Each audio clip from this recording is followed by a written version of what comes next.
Si vous nous suivez depuis un certain temps, vous savez que sur cette chaîne, on est vraiment les fervents défenseurs un peu du travail, du fait de se renseigner sur des projets, d'avoir les connaissances nécessaires pour être autonome et de gérer correctement son capital et son allocation d'actifs dans la crypto. Et on a fait dernièrement une vidéo avec Théo qui s'intitulait ne pas être naïf dans la crypto, où on évoquait notamment un scam qui avait arnaqué des milliers de personnes, notamment, et qui avait permis d'extorquer plus de 200 ou 300 millions de dollars en crypto-monnaie. Et quand on voyait la taille de ce scam par rapport en fait au marketing qui était fait, on se disait punaise, comment c'était possible que des gens rentraient dans ce genre de scam vu la publicité et vu ce qui était présenté sur leur site web. Pour info, pour ceux qui n'auront pas vu la vidéo, vous pourrez la retrouver sur notre chaîne YouTube et je vous mettrai le lien dans la description. Mais sur le site, c'était marqué du 100% annualisé garanti pour obtenir des rendements comme ça. Bon, bien évidemment que la garantie, ça n'existe pas, que c'est pas parce qu'on est dans la crypto-monnaie que tout de suite tout devient magique, que oui, il y a des performances incroyables dans ce nouvel écosystème, mais qu'il y a aussi des risques importants à mesurer. Et l'idée de cette vidéo, c'est d'amener à se réfléchir justement sur cette valeur travail, sur ce qu'on entend régulièrement et que nous, on vous rabâche en fait sur cette chaîne, qu'on n'aura pas rien sans rien, qu'il faut arrêter d'être naïf, qu'il faut bien évidemment avoir des connaissances supérieures à la moyenne pour arriver à prendre les meilleures décisions. Et même avec ça, en fait, il n'y a pas de garantie. C'est-à-dire qu'à un moment donné, tu peux très bien trouver des projets qui soient hyper intéressants, où tu te dis, punaise, fondamentalement, c'est génial, au niveau de l'analyse technique, tu es sur une zone de support, c'est super intéressant. Si tu investis sur ce projet-là, qu'il n'y a pas une reconnaissance de la part des personnes qui sont dans la crypto sur ce projet, ça fera pas de rendement. Si tu n'es pas dans le bon schéma narratif, ça marchera pas non plus. Si tu investis dans la mauvaise période après un cycle haussier, bah pareil, tu peux avoir des résultats qui ne seront pas forcément significatifs, et tu peux très bien être amené aussi à travailler dur pendant des années et obtenir aucun résultat. Il y a des personnes qui sont dans la crypto, moi j'en ai connu, qui sont dans la crypto depuis plus de 8 ans et qui n'ont pas été capables de gagner de l'argent. Alors à un moment donné, ils en ont gagné, après ils en ont reperdu parce qu'à chaque fois, la seule chose qu'ils connaissaient, c'est de faire des gros all-in. Donc on est d'accord que c'est pas forcément proche de la valeur travail, mais néanmoins, il y a aucune garantie de réussite. Et l'idée de cette vidéo, c'est d'échanger un petit peu avec Théo sur la valeur travail, le temps qu'on est amené à analyser des projets, à analyser le marché, à étudier justement tout ce qui se passe parce que ça évolue tout le temps par rapport au rendement potentiel qu'on est capable de retirer et un peu ce que ça va coûter, un peu comme la loi de Pareto. Est-ce que ça vaut vraiment le coup de se casser la tête et de se dire bah, je vais pendant des années, pendant des mois, je vais me former, je vais me renseigner, etc. sans avoir cette garantie de succès parce que la garantie n'existe pas, mais est-ce que ça vaut quand même le coup entre guillemets de prendre ce risque parce que plus on va être amené à travailler, plus on va être amené à se remettre en question, plus on va augmenter nos chances et nos probabilités aussi de prendre des décisions qui pourront correspondre à notre profil de risque et à nos objectifs personnels, tu vois. Oui, tout à fait. Tu l'as très bien dit. Je vais peut-être donner deux, trois exemples aussi pour expliquer différemment, peut-être pour avoir une autre vision aussi.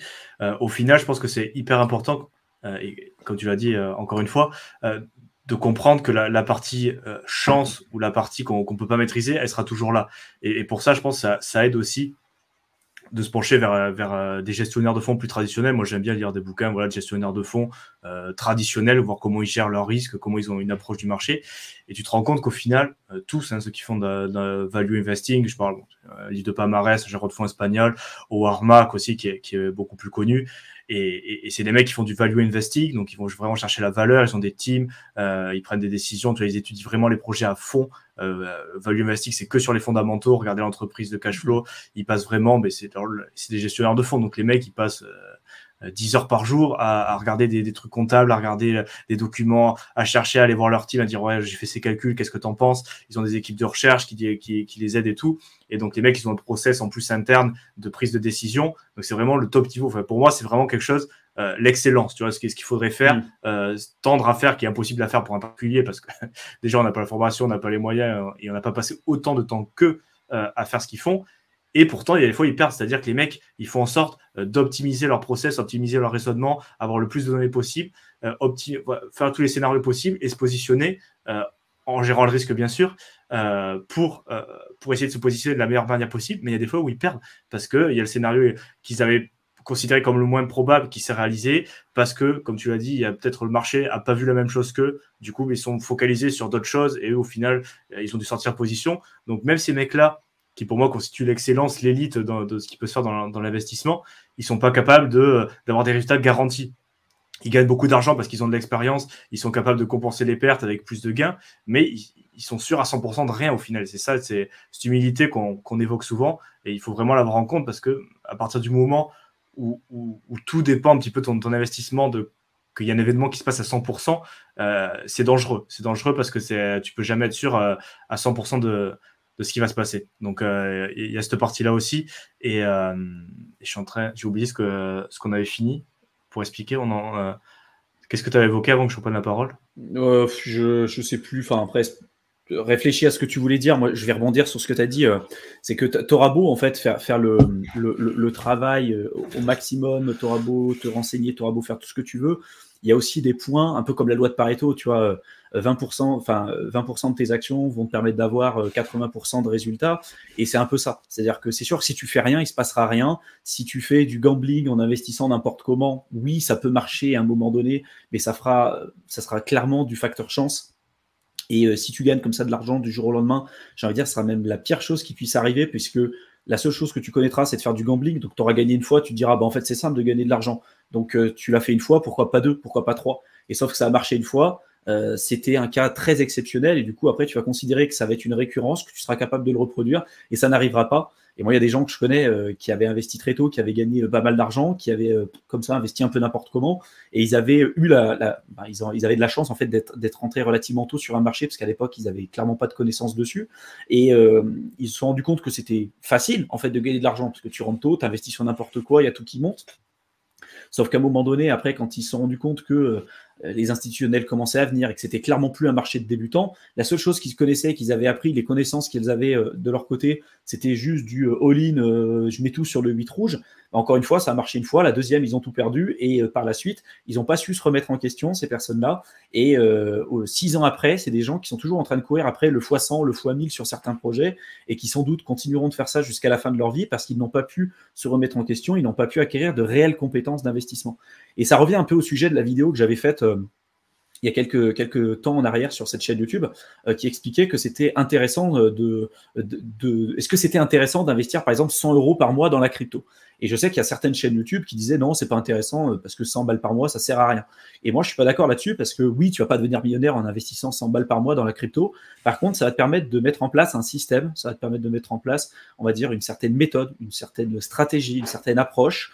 Et ça, c'est des compétences qui vont pouvoir te servir, pas uniquement dans la crypto, mais dans l'investissement même. Ça peut être après sur les marchés financiers, ça peut être sur d'autres classes d'actifs. Ça va t'apprendre des compétences transversales que tu pourrais être capable d'appliquer et qui vont te permettre après de rebondir dans le cas où ça n'ira pas, où ça ne fonctionnera pas comme tu l'auras pensé au départ. Et ça, je pense que c'est important de le comprendre, parce que c'est pas un truc qui est vendeur. C'est vrai qu'on peut se dire pourquoi je travaillerais sans avoir aucune garantie de réussite, mais c'est un peu pareil à l'école. Je veux dire, on va à l'école, on n'a aucune garantie d'avoir notre diplôme à la fin, pour autant on y va parce que oui, on est obligé. Mais là derrière, dans la crypto, c'est pareil, il n'y a aucune garantie de toute façon dans quoi que ce soit. Du moment où vous voyez le mot garantie, ça ne fonctionnera pas. Par contre, vous augmentez vos chances et vos probabilités de réussite au fur et à mesure que vous allez accroître et développer vos connaissances. Ça, je pense que c'est un point qui est super important à prendre en compte. Mais malheureusement, le côté argent rapide, le côté gambling, le côté x100, x1000 dans la crypto-monnaie, ça pousse les gens à croire que c'est ça qu'on doit rechercher, et que ça ne sert à rien d'avoir des connaissances, ça ne sert à rien de se former, que de toute façon, gagner dans la crypto-monnaie, c'est simple, parce qu'en bull run, de toute façon, tout le monde est un génie, tout le monde gagne de l'argent, alors que quand le marché se retourne, là justement, tu te rends compte que c'était pas si simple que ça, qu'il y a une grosse preuve d'humilité à avoir, parce que la claque, on se l'est tous prise. Toi, tu te l'es prise, moi, je me la suis prise aussi, nickel, etc. Et je pense que ce côté humilité, ça vient aussi avec l'expérience, et ça vient aussi justement avec le travail qu'on essaye de pousser avec les valeurs qui sont poussées avec cette chaîne YouTube, quoi. Oui, et puis comme tu l'as dit, commencer petit, c'est tout à fait acceptable, c'est tout à fait compréhensible, parce qu'il y a beaucoup trop de personnes qui décident de rentrer avec tout ce qu'ils ont, quoi. C'est-à-dire, ils décident, j'ai 10 000 € à investir, j'ai 5 000 €, et c'est toute leur épargne, tout ce qu'ils ont de côté, et ils rentrent sur un coup de tête d'un coup parce que voilà, ils sont pas forcément formés, ou ils ont envie de gagner rapidement de l'argent. Ils sont dans cette optique de c'est sûr à 100%, c'est garanti, je vais forcément faire de l'argent, et ils pensent même pas que potentiellement ils peuvent perdre de l'argent.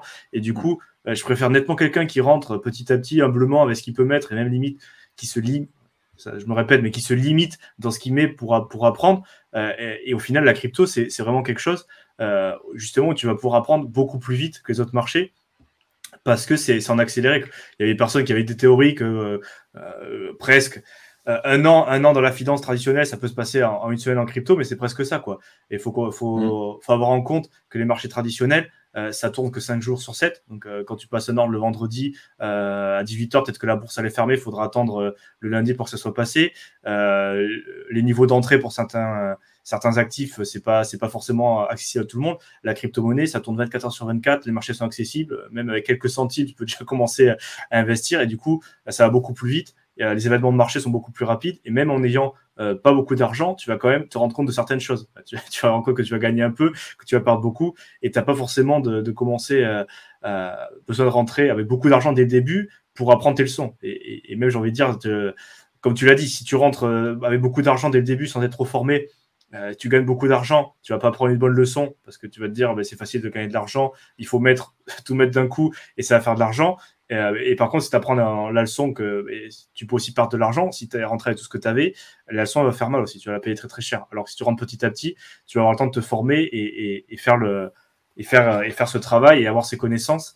Et encore une fois, comme tu l'as évoqué, ça sera toujours se positionner de la meilleure manière en fonction des différents scénarios et des probabilités, mais il n'y aura jamais sûr à 100%. Et je pense qu'on peut aborder aussi l'autre sujet de cette vidéo, au final, c'est les autres piliers de vie, au final, ce que tu peux mettre à côté et ce qu'on fait nous aussi pour justement pas dépendre à 100% de la crypto et dans tous les cas avoir d'autres piliers de vie à côté pour si jamais ça se passe pas, parce que ça reste encore une fois une possibilité, qu'est-ce qu'on a à côté. Et ça, c'est des témoignages que j'ai vus justement des entrepreneurs, même à succès, et beaucoup de personnes au final qui se lancent à 100% dans leur business, par exemple, ou dans leur investissement. Et au final, le jour où ils perdent tout, si t'as pas ta famille, si t'as pas tes amis, si t'as pas des activités, si t'as pas des hobbies, d'autres piliers de vie, du coup, pour te rattraper un peu, mais ça va te détruire, quoi. Tu vas te retrouver au fond du trou, alors qu'au final, si t'as fait les choses en place, donc il y a ce côté-là d'investissement qui a pas marché, mais tu as des choses en place pour compenser à côté, mais tu vas le vivre beaucoup mieux, et ça va permettre de rebondir, voilà, d'avoir du soutien, et d'avoir d'autres choses à quoi te raccrocher et pas être à 100% dans la crypto. Et d'ailleurs, je pense que c'est une vidéo aussi qu'on avait traitée. Je ne sais pas si ça sera publié à ce moment-là, mais dans tous les cas, avoir d'autres points d'accroche que juste passer 100% du temps sur la crypto, plus voir ses potes, rester enfermé, regarder les charts et se dire je vais me refaire. Quoi. Ouais, et puis tu vois, la dernière fois, on avait échangé avec un client qui lui avait investi déjà depuis plus de 4 ans dans la crypto, et tu vois, il n'avait pas fait du gambling, il n'avait pas tout investi d'un coup sur un projet, etc. Il avait fait les choses correctement, il était rentré tôt sur le précédent cycle, il avait bien géré son risque, etc. Et c'est à la fin du cycle, en fait, où il avait déconné, il n'a pas forcément récupéré des plus-values parce qu'il se disait ça peut encore monter plus haut, et au final il avait investi, je crois que c'était 50 000 euros, il avait gagné pas mal d'argent au top, et puis au final après son portefeuille il avait atteint une somme X, et puis il se disait au final moi je pensais vendre à ce niveau-là, mais quand ça remontera un petit peu je vais revendre, on va dire par exemple pour l'exemple 500 000 euros. Allez, c'est monté à 500 000. Il se dit, non, mon portefeuille vaut 500 000. Après, il a corrigé à 400 000. Il se dit, allez, dès que ça remonte à 500 000, là, cette fois-ci, je vends. Et puis, ça remonte pas. Ça remonte à 430 000. Et puis, ça redescend à 300 000, etc., etc. Et il s'est retrouvé à la fin du bear market avec un portefeuille qui était un peu moins de 10 000 euros, alors que son investissement initial, il était de 50 000, et qu'il s'était retrouvé à l'époque avec des plus-values importantes. Et l'idée que je vais revenir un petit peu aussi sur le sujet de cette vidéo, parce que cette personne-là s'était formée, avait travaillé dur justement pour ça, parce qu'il s'était énormément renseigné, il avait fait ses analyses fondamentales, il avait géré son allocation d'actifs, il avait géré ses risques, etc. Et la moindre erreur à la fin, par rapport, par exemple, à un biais émotionnel, ou juste là, ça a été joué clairement sur la cupidité, la moindre erreur, pour le coup, ça n'a pas pardonné, parce que derrière, il s'est fait entraîner et il a perdu une grosse partie du capital qu'il avait investi initialement, alors qu'il avait quand même tout bien fait correctement. Et donc, ça, c'est une expérience qu'il a payée avec son capital. Il a payé clairement là pour apprendre. Mais il ne le regrette pas. Il nous a dit qu'il ne le regrettait pas parce que derrière, forcément, ça a été une leçon énorme pour lui. C'est-à-dire que oui, il a payé pour apprendre, mais derrière, il sait que ça, il ne le refera pas une deuxième fois. Et je pense que ça aussi, ça va venir avec l'expérience. Il ne faut pas regretter d'avoir travaillé pour se dire, au final, au bout de 4 ans, punaise, j'ai passé autant de temps à travailler, à analyser le marché, à regarder les news, à me former, à faire attention à mon risk management pour au final me retrouver avec un capital qui est plus faible que celui que j'avais investi initialement. Pourquoi j'ai fait tout ça? Pourquoi j'ai attendu 4 ans pour obtenir aucun résultat? Et au final, tu te dis, cette réflexion, elle n'est pas bête non plus parce qu'il y a des leviers sur lesquels tu peux avoir un impact aujourd'hui et maintenant, ce qu'on appelle des leviers actifs. Typiquement, tu vas travailler en tant que salarié, tu vas te lever tous les jours pour aller travailler, tu vas recevoir une paye. Bon, bah voilà, oui, là, c'est un levier actif. Mais si tu veux développer d'autres sources de revenus, qu'est-ce que tu vas pouvoir faire aujourd'hui pour avoir un impact sur les revenus potentiels que tu seras capable de générer? Par exemple, dans l'immobilier, bon, bah, tu vas faire plus de visites, tu vas essayer de négocier plus de biens. Ça, c'est un truc que tu peux avoir un impact aujourd'hui et maintenant pour augmenter tes chances de réussite. Dans la crypto, c'est pas le cas. Je veux dire, tu peux travailler des heures, des centaines d'heures sur 4 ans, il est possible que tu n'aies pas encore de résultats. C'est possible parce qu'il y a des points, typiquement, si tu n'es pas dans le bon cycle de marché, si tu n'es pas dans le bon schéma narratif, si tu ne gères pas correctement tes risques, si tu suis les mauvaises personnes, et tout ça fait que si tu le mets bout à bout, tu peux te retrouver à la fin avec la moindre erreur qui peut te faire perdre l'intégralité de ce que tu as pu faire au départ en termes de temps investi. Et je trouve, et c'est l'erreur que beaucoup de gens font, c'est de ne s'intéresser uniquement et exclusivement qu'à la crypto. Ils vont investir sur des projets et puis après, ils vont suivre le marché tous les jours en se disant « Ouais, punaise, il va se passer tel truc, tel truc, tel truc. » Et tu fais le bilan au bout de 4 ans ou 5 ans ou 6 ans et tu dis « J'ai passé, je sais pas, 3000 heures à analyser la crypto, à me former à ce sujet pour récupérer, je sais pas, j'ai investi 10 000, je me retrouve à 50 000. Est-ce que ça valait le coup ?» Et encore une fois, je n'ai pas de jugement de valeur ou quoi que ce soit, mais est-ce que ça valait vraiment le coup de passer 3000 heures sur un truc? Et 3000 heures, pour le coup, tu peux devenir expert sur un sujet. Hein. Donc là, tu passes 3000 heures sur un truc pour récupérer 40 000 euros. Est-ce que une partie de ce temps-là n'aurait pas été mieux dépensée dans le sens peut-être à développer un nouveau business, à investir peut-être sur les marchés financiers ou développer des nouvelles compétences ou créer une boîte ou je sais pas, encore une fois, parler de l'immobilier, faire plus de visites, là où tu as vraiment un impact, tu vois. Je pense que les deux sont importants. Tu me diras après si tu es d'accord avec moi, mais je pense que se renseigner sur la crypto-monnaie, travailler dur dessus, je pense que c'est indispensable parce que si tu ne fais pas ça, de toute façon, tu vas diminuer très fortement tes chances de réussite. Mais ne pas non plus considérer que c'est pas que parce que tu vas travailler dur, que forcément tu auras une réussite et faire attention au bilan que tu pourrais potentiellement faire dans X années en te disant punaise, j'ai bossé autant de temps pour avoir si peu de résultats alors que ce temps-là que j'aurais pu j'aurais pu l'utiliser à meilleur escient pour développer encore une fois un business ou autre, puisque les leviers qui vont me permettre d'obtenir des résultats intéressants, oui, il y a le travail, oui, il y a la persévérance, il y a la détermination, il y a toutes ces choses-là, mais il y a aussi une grosse chance, il y a une grosse probabilité, pas de chance pour le coup, le facteur chance est présent, mais il y a une grosse partie de ta performance qui sera extraite justement du niveau de cycle dans lequel tu vas investir et surtout du schéma narratif dans lequel tu auras décidé de placer ton capital. Tu vois ce que je veux dire? Carrément, mais c'est ça un peu, moi c'est quelque chose que j'ai fait beaucoup au début et on va revenir là-dessus. Et c'est vrai qu'au final, le gros de la performance, bon, il faut étudier les fondamentaux au début. Le plus gros de la recherche, à mon avis, il est avant d'investir l'argent d'ailleurs. C'est là où tu dois faire le plus gros de la recherche, même pour moi. Étudier les fondamentaux, décider d'investir. Mais une fois que tu as vu tes fondamentaux, que tu as décidé d'investir, tu as compris plus ou moins où tu étais au moment du cycle. Alors, pas forcément timé au jour près ou machin, mais dans tous les cas, quelle phase à peu près tu te trouves, que tu fais de temps en temps un petit suivi pour savoir si ça a changé, revoir est-ce qu'il y a des choses qui ont changé ou pas, ça suffit, tu vois. Parce que tu sais très bien, et nous ce qu'on prend, voilà, en investissant sur le long terme, tu n'as pas besoin de regarder tous les jours, même limite toutes les 2 semaines, et certains projets, même tous les mois, de regarder ce qui se passe, parce que tu sais que tu es dans un cycle, par exemple, d'accumulation, et que tu vas pas sortir, où il y a très peu de chances que tu sortes d'ici 1 an, ou même voire 2 ans, et même parfois avec des cycles qui vont peut-être s'allonger, voire 3 ans. Donc, passer tous les jours, passer beaucoup de temps à faire des recherches, et souvent, et je parle d'expérience personnelle, avec le recul, tu dis je vais faire des recherches, je vais étudier un projet, mais au final, c'est pas ça que tu fais. Ce que tu fais, c'est tu as investi sur un projet, tu as mis de l'argent, du coup, tu as envie de voir que ça pump, et du coup, ce que tu fais, c'est que tu regardes du contenu autour du projet, certes, mais c'est souvent des théories en disant mais oui parce que c'est ça qui va se passer, en plus il y a ça qui va se passer, imaginons qu'il y a ça c'est pas du tout des recherches fondamentales quoi. Il montre des charts, il dit regardez avec tel projet on compare avec ça en imaginant ça, et donc du coup au final tu sors de là, tu as l'impression d'avoir appris des trucs, tu dis ah oui il va se passer ça, il va se passer ça, mais au final c'est ils en savent pas plus que toi. Au final, c'est de la spéculation sur ce qui pourrait se passer en comparant plutôt par rapport à d'autres cryptos. Regardez, Ether, il a fait ça à son lancement, donc nous, on est l'Ether killer, donc il va se passer ça. En plus, on va plus vite, en plus, on va mettre ça. Et avec si en plus tu rajoutes les tweets d'influenceurs ou tous ceux qui push en plus le contenu en mode ça va faire ça, le prochain fois 100, tu regardes tout ce contenu, tu passes beaucoup de temps et au final, non seulement ça change rien parce que les fondamentaux ils n'ont pas changé parce que il y a des gens qui font des bonnes théories, qui s'imaginent parce que aussi sûrement ils sont très exposés à ce projet-là, donc ils s'imaginent le meilleur et ils push ça, mais bon, et du coup t'as pas vraiment travaillé et en plus tu as perdu du temps sur, comme tu l'as dit, d'autres activités potentielles qui auraient été plus productives et même pas forcément dans l'investissement, dans le domaine financier. Tu aurais pu aller à la salle de sport plutôt de regarder un live d'1 heure sur des mecs qui fantasment un peu sur un projet. Tu vas à la salle de sport, à mon avis, c'est plus rentable parce qu'au final, si tu as déjà ta position, ça va pas changer grand-chose que tu regardes cette information-là ou que tu ailles faire autre chose, quoi. Ouais, c'est clair. Et puis je pense qu'il y a vraiment, comme tu le dis, la différence entre faire une analyse fondamentale et puis avoir l'impression de bosser alors qu'au final, on bosse pas vraiment. Quand on est passif à regarder des vidéos sur YouTube, à écouter des gens qui vont déblatérer des trucs qui peuvent être plus ou moins pertinents, un peu comme ce que nous on fait, hein.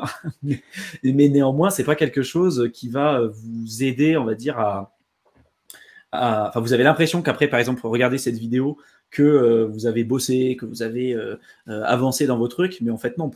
Réellement, qu'est-ce que vous avez ressorti de ça? Est-ce que vous avez pris des notes? Est-ce que c'est quelque chose que vous allez appliquer? Est-ce qu'il y a des changements que vous allez appliquer dans votre propre vie par rapport au contenu que vous avez regardé dans cette vidéo? Là, oui, si c'est le cas, oui, vous n'avez pas perdu votre temps. Si typiquement, à chaque fois que vous regardez une vidéo, vous continuez, vous regardez, mais il ne se passe jamais rien, vous mettez jamais rien en application, vous testez rien, non, ça ne sert à rien, clairement, parce que vous ne mettez pas en application.